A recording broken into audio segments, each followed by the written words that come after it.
राधे राधे। जय श्री कृष्णा।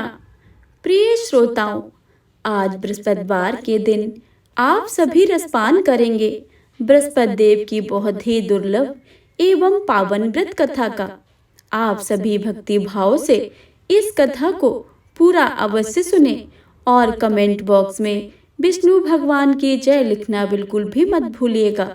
आइए सर्वप्रथम गौरी पुत्र गणेश को याद करके सुनते हैं बृहस्पति देव की पावन व्रत कथा। तो प्रेम से बोलिए गौरी पुत्र गणेश भगवान की जय, विष्णु भगवान की जय, लक्ष्मी माता की जय। भारतवर्ष में एक प्रतापी और दानी राजा राज्य करता था। वह नित्य गरीबों और ब्राह्मणों की सहायता करता था। यह बात उसकी रानी को अच्छी नहीं लगती थी। वह ना ही गरीबों को दान देती थी और ना ही भगवान के पूजन करती थी और राजा को भी दान देने से मना किया करती थी। एक दिन राजा शिकार खेलने वन को गए हुए थे तो रानी महल में अकेली थी। उसी समय बृहस्पति देव साधु वेश में धारण करके राजा के महल में भिक्षा लेने के लिए गए और भिक्षा मांगी। रानी ने भिक्षा देने से इनकार किया और कहा कि हे साधु महाराज, मैं तो दान पुण्य से तंग आ गई हूँ। मेरे पति सारा दिन धन लुटाते फिरते रहते हैं। ऐसी इच्छा है कि हमारा धन नष्ट हो जाए और ना ही रहेगा बांस ना ही बजेगी बांसुरी। साधु ने कहा, देवी तुम तो बड़ी ही विचित्र हो। धन संपत्ति सभी चाहते हैं, पुत्र और लक्ष्मी तो पापी के घर में भी होनी चाहिए। यदि तुम्हारे पास धन अधिक है तो भूखे को भोजन दो, प्यासे के लिए प्याऊ बनवाओ, मुसाफिरों के लिए धर्मशाला खुलवाओ। जो निर्धन अपनी कुंवारी कन्याओं का विवाह नहीं कर सकते उनका विवाह करा दो। ऐसा और कई काम हैं जिनके करने से तुम्हारा यश लोक और परलोक में फैलेगा। परंतु रानी पर उपदेश का कोई प्रभाव नहीं पड़ा। वह बोली, महाराज आप मुझे न समझाएं। मैं ऐसा धन नहीं चाहती हूँ कि जो मैं हर जगह बांटती फिरूं। साधु ने उत्तर दिया, यदि तुम्हारी ऐसी इच्छा है तो तथास्तु। तुम ऐसा करना कि बृहस्पतिवार को घर लीपकर पीली मिट्टी से अपना सिर धोकर स्नान करना, भट्टी चढ़ाकर कपड़े धोना। ऐसा करने से आपका सारा धन नष्ट हो जाएगा। कहकर वह साधु महाराज वहां से अलविदा हो गए। साधु के अनुसार कई बातों को पूरा करते हुए रानी को केवल 3 बृहस्पति ही बीते थे कि उसकी धन संपत्ति सब नष्ट हो गई। भोजन के लिए राजा को परिवार तरसने लगा था। तब एक दिन राजा ने रानी से बोला कि हे रानी, तुम यहीं रहो, मैं दूसरे देश को जाता हूँ, क्योंकि यहाँ पर सभी लोग मुझे जानते हैं, इसलिए मैं कोई छोटा कार्य नहीं कर सकता। ऐसा कहकर राजा परदेश को चला गया। वह वहां जंगल में लकड़ी काट कर लाता और शहर में बेचता। इस तरह वह अपना जीवन व्यतीत करने लगा। फिर राजा के परदेश जाते ही रानी और दासी दुखी रहने लगी। एक बार जब रानी और दासी को 7 दिन तक भोजन के रहने पड़ा तो रानी ने अपनी दासी से कहा कि हे दासी, पास के ही नगर में मेरी बहन रहती है। वह बड़ी ही धनवान है। तू उसके पास जा और कुछ लेकर आ ताकि थोड़ी बहुत गुजर बसर हो जाए। दासी रानी की बहन के पास गई। उस दिन गुरुवार था और रानी की बहन उस समय बृहस्पति देव की व्रत की कथा सुन रही थी। दासी ने रानी की बहन को अपनी सारी संदेश दिया, लेकिन रानी की बड़ी बहन ने कोई उत्तर नहीं दिया। जब दासी को रानी की बहन से कोई उत्तर नहीं मिला तो वह बहुत दुखी हुई और क्रोध भी आया। दासी ने वापस आकर रानी को सारी बातें बता दी। रानी सुनकर अपने भाग्य को कोसा। उधर रानी की बहन ने सोचा कि मेरी बहन की दासी आई थी, परंतु मैं उससे बोल नहीं पाई। वह बहुत दुखी हुई। कथा सुनकर और पूजन समाप्त करके वह अपनी बहन के घर आई और कहने लगी, हे बहन, मैं बृहस्पतिवार का व्रत कर रही थी। तुम्हारी दासी मेरे घर आई थी, परंतु जब तक कथा होती है तब तक ना ही उठते हैं और ना ही कुछ बोलते हैं, इसलिए मैं नहीं बोली। क्यों दासी क्यों गई थी? रानी बोली, बहन, तुमसे क्या छिपाऊं, हमारे घर में खाने को अनाज नहीं था। ऐसा कहते कहते रानी की आंखें भर आईं। उसने दासी समेत पिछले 7 दिनों से भूखे रहने की बात अपनी बहन को विस्तार पूर्वक सुना दी। रानी की बहन बोली, देखो बहन, भगवान बृहस्पति देव सबकी मनोकामना को पूर्ण करते हैं। देखो, शायद तुम्हारे घर में भी अनाज रखा हो। पहले तो रानी को विश्वास नहीं हुआ, पर बहन के आग्रह करने पर उसने अपनी दासी को अंदर भेजा तो सचमुच अनाज से भरा एक घड़ा मिल गया। यह देखकर दासी को बड़ी ही हैरानी हुई। दासी रानी से कहने लगी कि हे रानी, जब हमको भोजन नहीं मिलता है तो हम व्रत ही तो करते हैं, इसलिए क्यों ना इस व्रत की और कथा को विधि पूछ ली जाए ताकि हम भी व्रत कर सके। तब रानी ने अपनी बहन से बृहस्पतिवार व्रत के बारे में पूछा। उसकी बहन ने बताया, बृहस्पतिवार के व्रत से में चने और मुनक्का से विष्णु भगवान के केले की जड़ से पूजन करें तथा दीपक जलाएं, व्रत की कथा सुने और पीला भोजन ही करें। इससे बृहस्पति देव प्रसन्न हो जाते हैं। व्रत और पूजन विधि बताकर रानी की बहन अपने घर को लौट गई। 7 दिन के बाद जब गुरुवार आया तो रानी और दासी ने व्रत रखा। घुड़साल में जाकर चना और गुड़ लेकर आई। फिर उसे केले की जड़ तथा विष्णु भगवान का पूजन किया। अब पीला भोजन कहाँ से लाएं? इस बात को लेकर दोनों बहुत दुखी थे। चूंकि उन्होंने व्रत रखा था, इसलिए बृहस्पति देवता उन पर प्रसन्न थे। इसलिए वे एक साधारण व्यक्ति का रूप धारण करके 2 थाली में सुंदर पीला भोजन दासी को दे गए। भोजन पाकर दासी बहुत प्रसन्न हुई और फिर रानी के साथ मिलकर भोजन ग्रहण किया। उसके बाद वे सभी गुरुवार को व्रत और पूजन करने लगी। बृहस्पति भगवान की कृपा से उनके पास फिर से धन संपत्ति आ गई, परंतु रानी फिर से पहले की तरह आलस्य करने लगी। तब दासी बोली, देखो रानी, तुम पहले भी इस प्रकार आलस्य करती थी। तुम्हें धन रखने में कष्ट होता है, इस कारण सभी धन नष्ट हो गया है। और जब जब भगवान बृहस्पति की कृपा से धन मिला है तो तुम्हें फिर से आलस्य होता है। रानी को समझाते हुए दासी कहती है कि बड़ी मुसीबतों के बाद हमने यह धन पाया है, इसलिए हमें दान पुण्य करना चाहिए। भूखे मनुष्य को भोजन कराना चाहिए और धन को शुभ कार्यों में खर्च करना चाहिए, जिससे तुम्हारे कुल को यश बढ़ेगा, स्वर्ग की प्राप्ति होगी और पितृ भी प्रसन्न होंगे। दासी की बात मानकर रानी अपना धन शुभ कार्यों में खर्च करने लगी, जिससे पूरे नगर में उसका यश फैलने लगा। एक दिन राजा दुखी होकर जंगल के एक पेड़ के नीचे आसन जमाकर बैठ गए। वह अपनी दशा को याद करके व्याकुल होने लगे। बृहस्पतिवार का दिन था। एकाएक उसने देखा कि निर्जन वन में एक साधु प्रकट हुए। वह साधु वेश में स्वयं बृहस्पति देवता थे। लकड़हारे के सामने आकर बोले, हे लकड़हारे, इस सुनसान जंगल में तू चिंतामग्न क्यों बैठा है? लकड़हारे ने दोनों हाथ जोड़कर प्रणाम किया और उत्तर दिया, महात्मा जी, आप सब कुछ जानते हैं, मैं क्या करूं? यह कहकर रोने लगे और साधु को अपनी आत्मकथा सुनाई। महात्मा जी ने कहा कि तुम्हारी स्त्री ने बृहस्पति के दिन बृहस्पति भगवान का निरादर किया था, जिसके कारण रुष्ट होकर उन्होंने तुम्हारी यह दशा की है।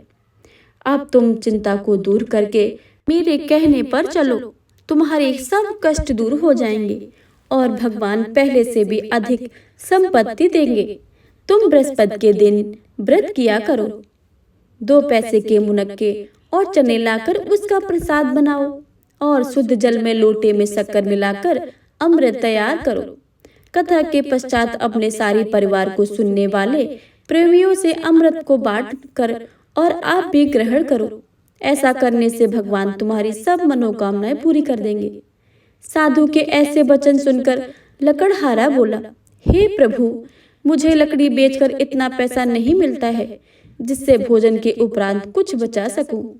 मैंने रात्र में अपनी स्त्री को व्याकुल देखा है। मेरे पास कुछ भी नहीं है जिससे मैं उसकी खबर मंगा सकूं। साधु ने कहा, हे लकड़हारे, तुम किसी बात की चिंता मत करो। बृहस्पति के दिन तुम रोजाना की तरह लकड़ियां लेकर शहर को जाओ। तुमको रोज से दुगना धन प्राप्त होगा। जिससे तुम भली भांति भोजन कर लोगे और बृहस्पति देव की पूजा का सामान भी ले आओगे। इतना कहकर साधु अंतर ध्यान हो गए। धीरे धीरे समय व्यतीत होने पर वही बृहस्पतिवार का दिन आया। लकड़हारा जंगल से लकड़ी काट कर किसी शहर में बेचने गया। उसे उस दिन में अधिक पैसा मिला। राजा ने गुड़ चना आदि लाकर गुरुवार का व्रत किया। उस दिन से उसके सभी कलेश दूर हो गए। परंतु जब दोबारा गुरुवार का दिन आया तो बृहस्पति देव का व्रत करना ही भूल गया। इस कारण बृहस्पति भगवान नाराज हो गए।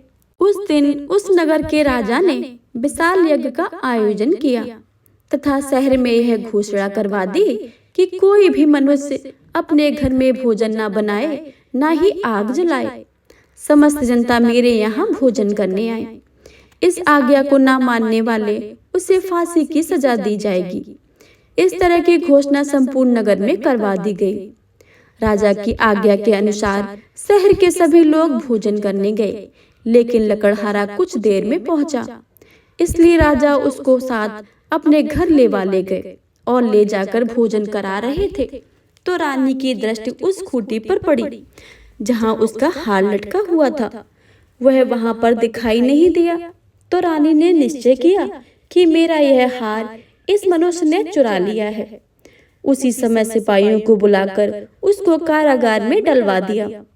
जब लकड़हारा कारागार में पड़ गया और बहुत दुखी होकर विचार करने लगा कि ना जाने कौन से पूर्व जन्म के कर्म मुझे यह दुख प्राप्त हुआ है, और उसी साधु को याद करने लगा जो कि उसे जंगल में मिला था। उसी समय तत्काल बृहस्पति देव साधु के रूप में प्रकट हुए और उसकी दशा को देखकर कहने लगे, अरे मूर्ख, तूने बृहस्पतिवार की कथा नहीं करी है, इस कारण तुझे दुख प्राप्त हुआ है। अब चिंता मत कर, बृहस्पतिवार के दिन कारागार के दरवाजे पर 4 पैसे पड़े मिलेंगे। उनसे तू बृहस्पति देव की पूजा करना, तेरे सभी कष्ट दूर हो जाएंगे। बृहस्पति के दिन उसे 4 पैसे मिले। लकड़हारे ने कथा कही। उसी रात्र को बृहस्पति देव ने उस नगर के राजा को स्वप्न में कहा, हे राजा, तुमने जिस आदमी को कारागार में बंद कर दिया है वह निर्दोष है, वह राजा है, उसे छोड़ देना। रानी का हार उसी खूंटी पर लटका था। अगर तू ऐसा नहीं करेगा तो मैं तेरा राज्य को नष्ट कर दूंगा। इस तरह रात्र के स्वप्नों को देखकर राजा प्रातःकाल उठा और खूंटी पर हार देखकर लकड़हारे को बुलाकर क्षमा मांगी और लकड़हारे को योग्य सुंदर वस्त्र आभूषण देकर विदा कर दिया। बृहस्पति देव की आज्ञा के अनुसार लकड़हारा अपने नगर को चल दिया। राजा जब अपने नगर के निकट पहुंचा तो उसे बड़ा ही आश्चर्य हुआ। नगर में पहले से अधिक बाग, तालाब, कुएं और बहुत सी धर्मशालाएं, मंदिर आदि बन गई हैं। राजा ने पूछा कि किसके बाग और धर्मशाला है। तब नगर के सब लोग कहने लगे, यह रानी और बांदी के हैं। तो राजा को आश्चर्य हुआ और बहुत गुस्सा भी आया। तब रानी ने यह खबर सुनी कि राजा आ रहे हैं तो उन्होंने बांदी से कहा कि हे दासी, देख राजा हमको कितनी बुरी हालत में छोड़ गए थे। हमारी ऐसी हालत देखकर वह लौट ना जाएं, इसलिए तू दरवाजे पर खड़ी हो जा। आज्ञा के अनुसार दासी दरवाजे पर खड़ी हो गई। राजा आए तो उन्हें अपने साथ लिवा लाई। तब राजा ने क्रोध में आकर अपनी रानी से पूछा कि यह धन तुम्हें कैसे प्राप्त हुआ है। तब उन्होंने कहा कि यह हमें धन बृहस्पति देव के व्रत करने के प्रभाव से प्राप्त हुआ है।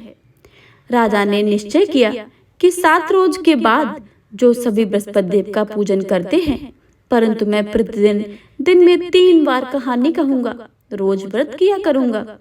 अब हर रोज समय राजा के दुपट्टे में चने की दाल बंधी रहती थी और दिन में 3 बार कहानी कहते थे। एक रोज राजा ने विचार किया कि चलो अपनी बहन के घर वो आए।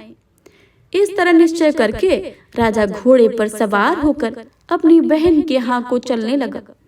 मार्ग में उसने देखा कि कुछ आदमी एक मुर्दे को लिए जा रहे थे। उन्हें रोककर राजा कहने लगा, अरे भाइयों, मेरे बृहस्पति देव की कथा को सुन लो। वे बोले, हमारा तो आदमी मर गया है और इसको अपनी कथा की पड़ी है। परंतु कुछ आदमी बोले, अच्छा कहो तुम्हारी कथा को भी सुनेंगे। राजा ने दाल निकाली और कथा आधी हुई तो मुर्दा हिलने लग गया, और जब कथा समाप्त हो गई तो राम राम कहकर मनुष्य उठकर खड़ा हो गया। आगे मार्ग में उसे एक किसान खेत में हल चलाता हुआ मिला। राजा ने उसे देखकर और उससे बोले, अरे भाई, मेरे बृहस्पति देव की कथा को सुन लो। किसान बोला, जब तक मैं तेरी कथा सुनूंगा तब तक 4 हरिया जोत लूंगा। जा अपनी कथा किसी और को ही सुनाना। इस तरह राजा आगे चलने लगा।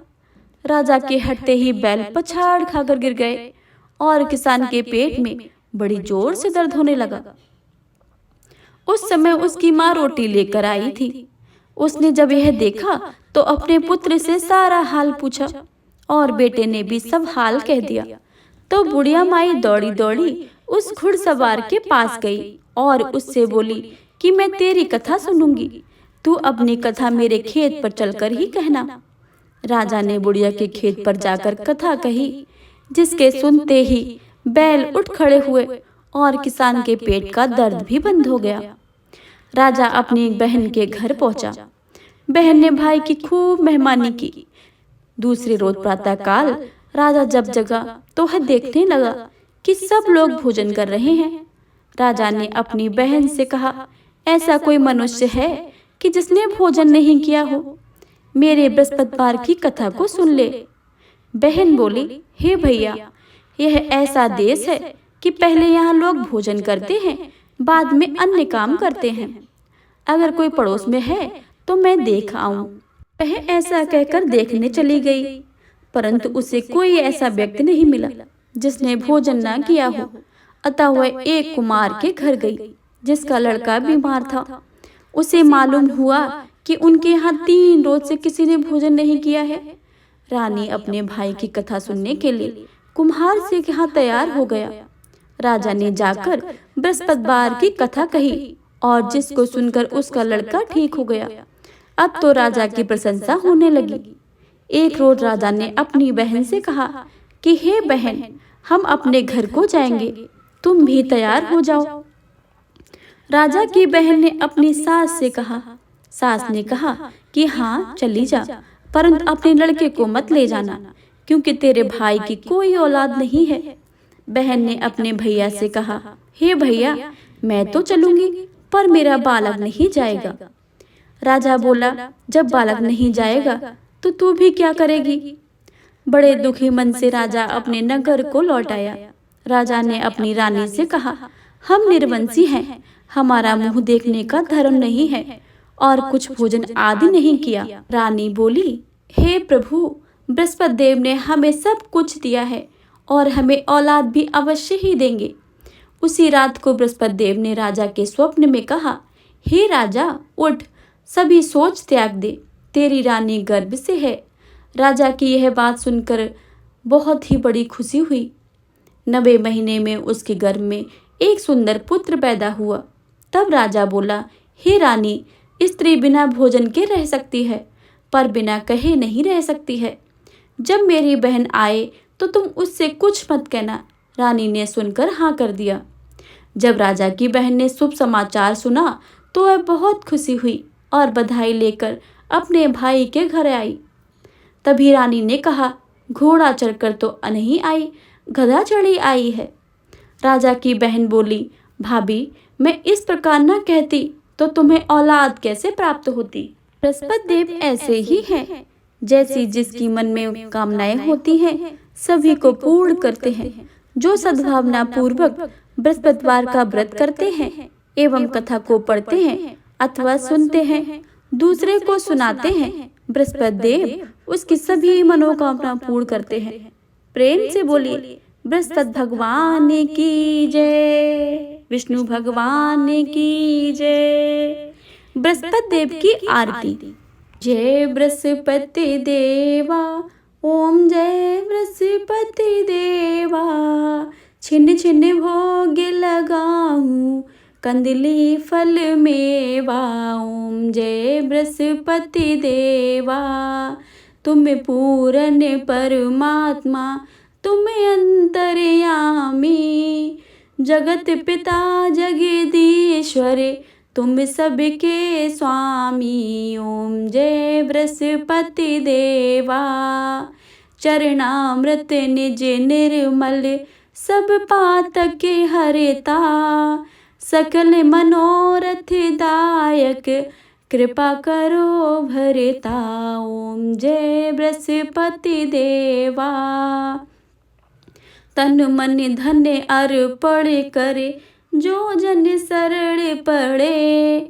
प्रभु प्रकट तब हो करे आकर द्वार खड़े। ओम जय बृहस्पति देवा। दीन दयाल दयानिधि भक्त निहितकारी। पाप दोष सब हरता भवबंधन हारी।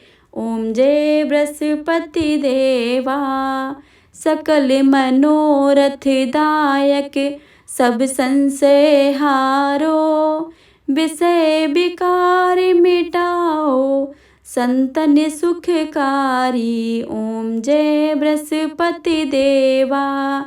जो कोई आरती तेरी प्रेम सहित गावे। जेठानंद आनंद करे सो निश्चय पावे। ओम जय बृहस्पति देवा। ओम जय बृहस्पति देवा।